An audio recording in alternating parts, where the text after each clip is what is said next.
The 2023 United Soccer Coaches Convention is coming up fast and you don't want to miss it. The largest gathering of soccer coaches, administrators, and fans in the world is coming to Philadelphia from January 11th to the 15th.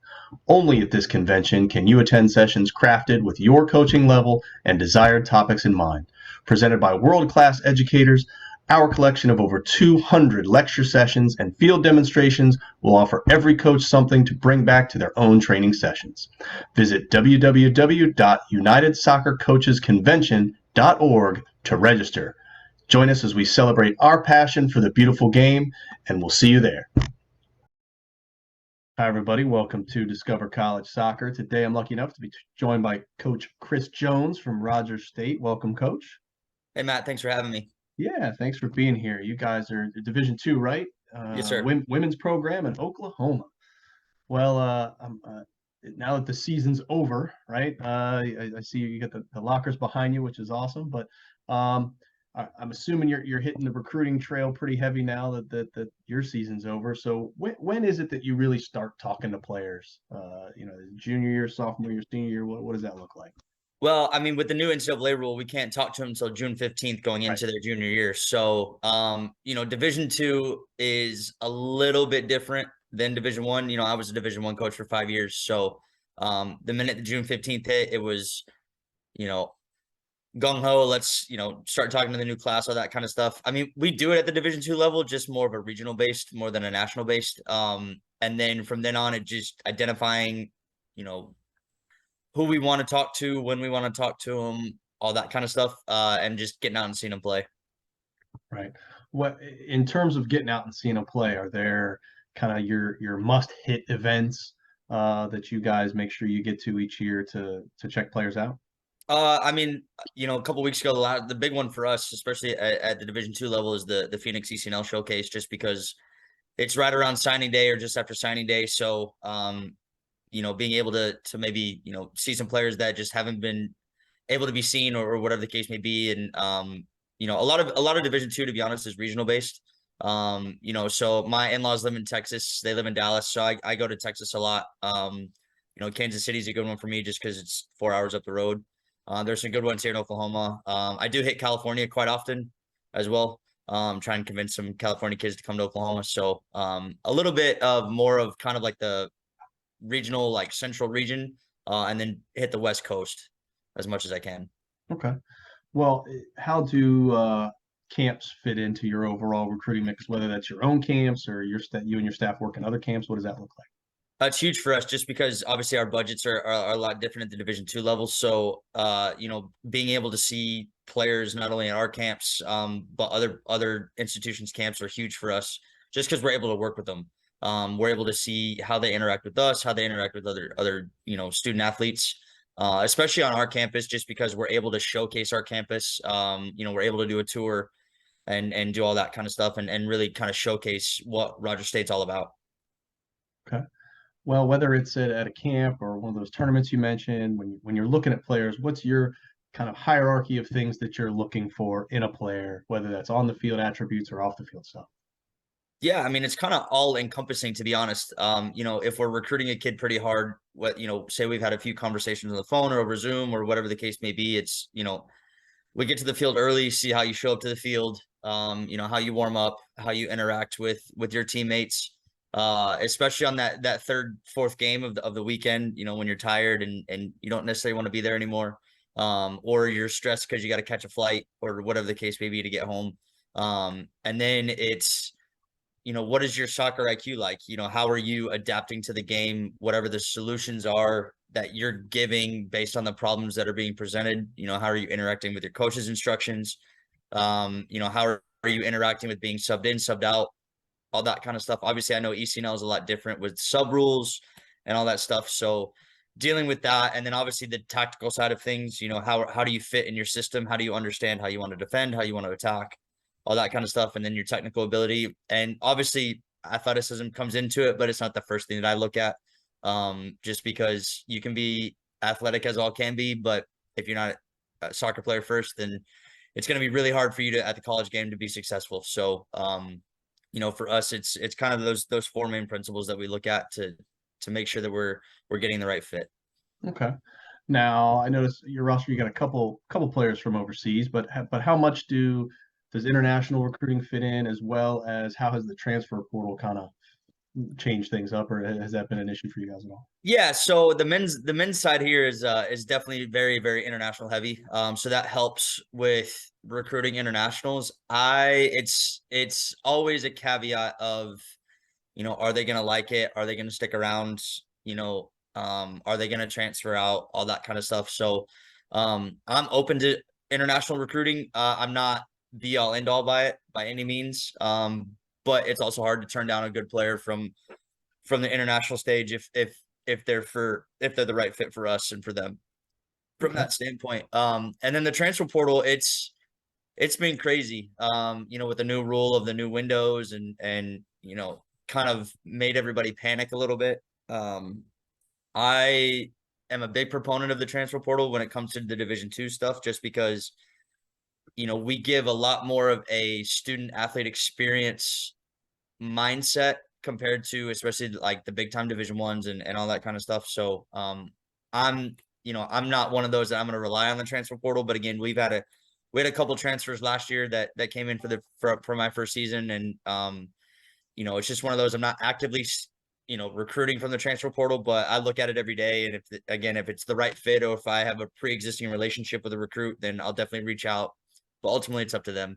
Hopefully get them on campus and see what we're about, and talk to them about what all Rogers State can offer, and kind of go from there. But I'm not, oh, it's the portal or international recruiting, especially now, because obviously, with the winter and the dead period coming up for the Division 1 programs, it's kind of how do we get these kids on campus through the window, all that kind of stuff. Luckily for us, we don't have that. So being able to take up my time with the transfer portal and the transfer recruits, it's kind of a blessing. No, it sounds like it. Well, as a parent, one of the big questions I always have is, how much is this going to cost me, right? So, not holding you to any hard numbers here, but if you can just give me a brief overview of what kind of the financial landscape looks like, what school costs, what's athletic money, academic money, just a big picture scenario. Yeah, so I mean, we're just under $20,000 a year for total cost of attendance. Wow. And luckily for us, throughout the whole school, they kind of made it easier because they do want to be a very big, kind of nationwide university. So anybody and everybody can get an out-of-state waiver. So really that under 20,000 is for anybody that qualifies for it. Obviously GPA comes into play when it comes to that, getting that from the out-of-state side of things, or even international. So we're a very affordable university.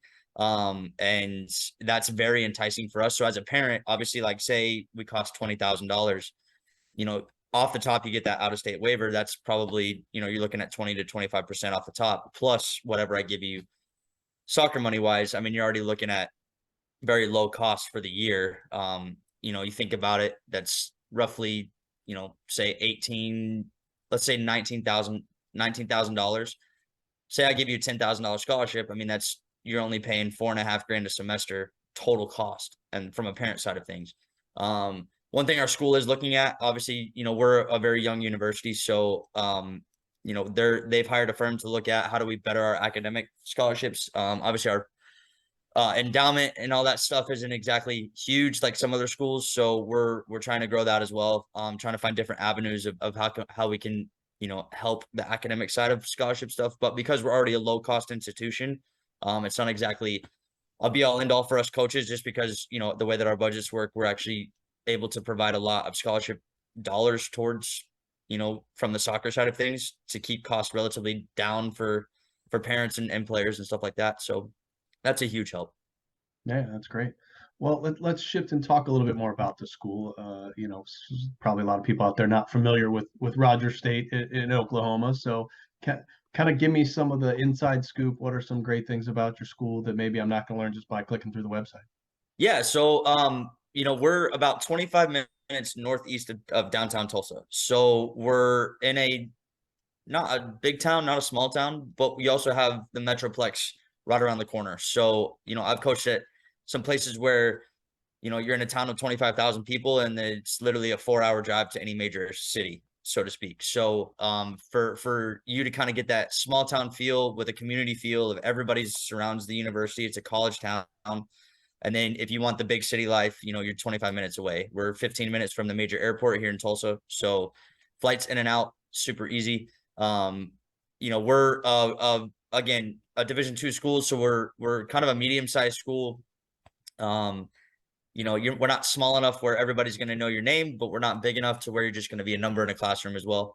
One fun fact about us is we don't have football and we don't have volleyball. So men's and women's soccer in the fall are the premier sports on campus. It was kind of cool to be a part of. I mean, we averaged probably about 300-400 fans a game this fall for women's soccer, which is, somewhat unheard of unless you're, Florida State or Duke or North Carolina or those types of programs. But so it's a fun atmosphere to be a part of. The university itself, from the athletic side of things, it's a community feel.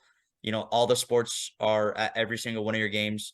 My girls are at every single one of the, right now, basketball games when they can be. Obviously, it's Thanksgiving week, so everybody's gone home for the most part. So it's kind of fun to be a part of and be around. Obviously, if you want the big size campus, all that kind of stuff, we're not for you. But at the same time, if you want that community feel and that, smaller school environment, kind of being the middle of the road where, you can walk across campus and professors will tell you good game last night or tough loss or whatever the case may be. It's the place for you. Oh, that's awesome. Well, we talked about academics as well. So for your student athletes, how do they manage that balance between sports and studies, and what kind of support systems does the school offer to help with that? Yeah. So obviously with being a women's sport, one of the, premier, I guess, studies that a lot of females, especially soccer players, do is nursing. Nursing is one of our biggest majors here on campus. So, and everywhere that I've been, that's been the case. So what I did was I actually walked into the nursing department and had a meeting with the director of the nursing department and said, hey, how do we help each other out? I don't want to make my girls choose junior year of soccer or nursing, but also I want to make sure that they're getting everything they need to get done to graduate on time. And we worked it out. We have a student athlete graduating from the nursing department this May. And we worked it out, the schedules, everything like that. I'm also flexible with our practice times. So, the past year and a half here at Rogers State, we practice at 4 p.m. I practice as late as 7:30 p.m. depending on class times. So I'm very flexible. Again, we have our own facility. We don't share it with anybody else. So other than the men's soccer team, and they have a set time that they practice, and that's not moving. So for us, it's, I'm very flexible with practice times, making sure that all of the studies and everything like that are able to get done. And, again, I'm not afraid to have a meeting with the director of the department and see like, hey, how do we help each other out? We do study hall as well. So I'm in our locker room right now and we do study hall in here. I have a couple girls that help me out that monitor that. As freshmen, you're required to do 4 hours of study hall a week, which is kind of next to nothing, but it's kind of helps them out with time management, organization, all that kind of stuff. And then they're rewarded at the end of the semester. If you're above a 3.0, you actually get out of study hall kind of thing. So, and then on the road, we do a bunch of study hall as well, just to get them, so they don't feel like they're bogged down. Luckily, again, for us, we're, everything's regional. So, we only have 2 major weekend trips during our conference season. So, it's kind of up and back trips from that standpoint. So they don't miss a whole lot of class. Another fun fact about Rogers State, they don't really believe in classes on Fridays. So that's also good for us from that standpoint. Well, and you kind of gave me a sneak peek into this, but can you just walk me through the parts you didn't talk about in terms of what a normal week looks like if I'm a player? When are most of my classes, meals, practice, games? What's kind of the game cadence, that kind of thing? Yeah. So Tuesday starts our week, and classes all day, and then we train at 4. They have to sign up for appointments on their own with the athletic trainer to get stuff done, whether it's before practice, throughout the day, whatever the case may be. He's pretty good about making sure the schedule is set up for them and set up for for them to be able to come in. And then we train at 4, and usually it's about, or I guess we have weights at 4, and then we train right after. So it's usually about a 2-hour, I guess, training session, so to speak, with weights in the training. Same thing Wednesdays, weights and then train, and then Thursdays we train. Friday we play at Friday nights, and then Saturday morning ish, let them sleep in a little bit. We do kind of a recovery session. I've kind of found that, and again, I don't know if this is the right answer or the wrong answer. We actually don't touch the field on Saturdays. We kind of get away from the field because they're on it enough. My wife's a physical therapist, and she's really big into yoga. So we do about an hour yoga session with her, and then we do some film, and then Sunday afternoon we play, and then you get Mondays off. And Monday's your day. We have a massage lady here in town. Every Monday I text out a schedule, and they can go see her if they really need to see her, all that kind of stuff. But as far as meals and stuff go, I'm a big proponent of, it's your life. You kind of understand what your body needs. I can give you the tools of like caloric intake and what you need to be eating and all this kind of stuff. But when you eat is totally up to you, just from every person's different from, what you need to eat, or gluten allergies or food allergies or whatever the case may be. So that's kind of a week in essence for us. Okay, awesome. Well, let's talk more about the team itself. Is there a roster size that you find is ideal that you try to hit each year? 27 to 28 is, I found, our ideal number. We had 26. Well, we had 27 on the roster this year, but 2 were not able to play. So and we, even though we had some pretty significant injuries, we had 2 major significant injuries, we still had enough to cover from a depth standpoint. 27 to 28 also gives me, 2 to 3 goalkeepers, plus at least 2 people per position. So 1, we can play 11v11 in training, and 2, it creates a little bit of a competitive environment to where nobody's complacent from that standpoint. So 27, 28, I don't really like to get close to 30. I think that's too much. Because then you're asking 30 girls to travel, and 4 to 5 might not play at all. So then it's, do you leave them at home or whatever the case may be? And then that's not fair to them either. So 27 to 28 is kind of my ideal number. Okay. What about staff to help you manage everything? What staff do you have? What roles do they play?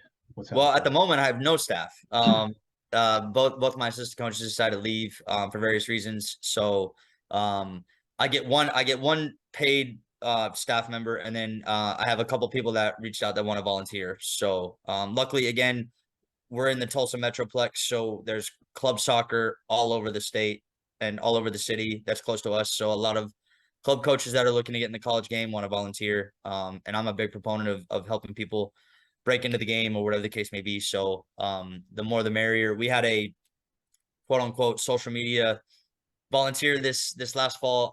She was the wife of one of the men's assistants. So trying to get creative with it, obviously, with being Division II, budgetary constraints. So being able to maximize what I can use is just going to benefit me for the better. Yeah, that's great. Well, can you give me a little bit more about your particular style of coaching, the team style of play, what that kind of culture of the team looks like? Yeah, so our style of play, I mean, we're very possession based, but we're a very possession style team at a very fast pace. I'm not one that likes to play the ball negative or around the back, whether it's back 3, back 4, whatever it may be, 50, 60 times in a game, because at the end of the day, the more goals you score, you're going to win the game. So I'm also a big proponent of winning the midfield. So if you win the midfield in possession, that means you're creating scoring opportunities. And for us, it's we're keeping possession. We're trying to play through the midfield if we can, trying to play up front as quickly as possible, and then play off of that. A big philosophy of mine too is it's movement based on movement creates chaos.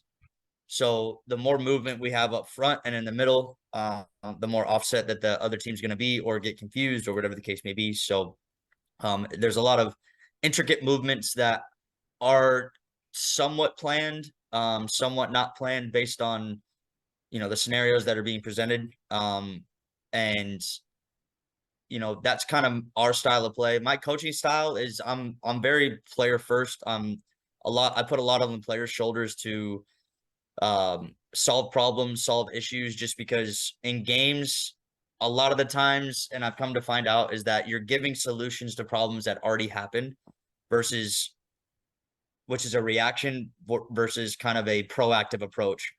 And the only way you can have a proactive approach is actually if you coach the girls on the sidelines. So I have a whiteboard on the sidelines. I draw up what the formation of the other team is, what our formation is, and I coach the players on the bench a lot more than I do the players on the field, just because they're the ones that can make a difference in the game. Whether it's a tactical change or just giving a better, I guess, look at what we're trying to do or whatever the case may be. So I don't like to yell a whole lot. And I hate to yell at referees. Again, sometimes it's warranted, but at the same time, I don't want to take away from my players or, heighten an emotion. So say they're frustrated and I'm frustrated and I'm yelling at them, yelling at the referee, that's just only going to heighten their frustration, which in the end which may put us in a compromised state to get a red card or whatever the case may be. So I'm very energetic on the sidelines. I have a chair. I never sit down. But it's not for me getting angry or anything like that. I just want to make sure that we're getting the best out of our 11 on the field at any given moment, whether I need to make a change or make a, whatever it may be. And then I'm a very, fun, happy-go-lucky guy, kind of glass half full kind of guy. So, at halftime, I don't talk about a whole lot of negatives. I ask the players a lot of questions at halftime. What do you see? What's going on? How can we change it? All that kind of stuff. See what their point of view is. And then does it match up to my point of view of what's going on? And then how do we change it from that standpoint? Okay. Well, we're talking now, the season's over. We're November 22nd here before Thanksgiving. Can you walk me through, again, high level, just what does the off season look like kind of between now and when the girls report back for next year? What all is going to be happening? Yeah. So obviously I've been recruiting every weekend. I go obviously Thanksgiving weekend. Luckily for me, in-laws are in Dallas. So we're going to go to Dallas for the weekend. There's 2 major tournaments in Dallas that I'm going to hit up on the weekend. Kind of gives me an excuse to get away from the in-laws. And then, come back. There's a little showcase in Oklahoma City the next weekend.